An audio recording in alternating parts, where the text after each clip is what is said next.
তুমি দিন রাত খালি নাটকের সিচুয়েশন খুঁজতে থাকো, আর এদিকে বাড়ির সিচুয়েশন লাটে উঠুক। লাটে উঠবে কেন? আরে বাড়ির সিচুয়েশন ইজ নাটকের সিচুয়েশন। মহান নাট্যকার ট্যাগর শেক্সপিয়ার কি বলেছেন জানো?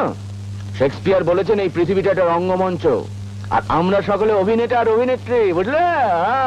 তোমাদের ভাই বোন দুজনকে না সামলানো দেয়। বোনটা যেখানেই যাবে সেখানে একটি নাটক বাজিয়ে বসবে, আর ভাই একটার পর একটা চাকরি ছেড়ে বাড়িতে বসে বসে নাটক লিখে যাচ্ছেন। আমি কেবল খেটে মরি। না না না, হবে না হবে না, তোমার বেশি দিন খাটতে হবে না। এই যে নাটকটা লিখছে না, এটা মানে সুপার হিট। প্রত্যেকটা পাতায় সিচুয়েশনে ভর্তি।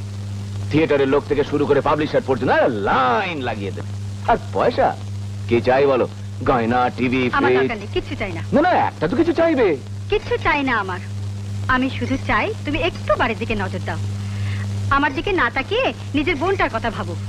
বাপ মা নেই বুঝলে, যে নাকে তেল দিয়ে ঘুমাবে।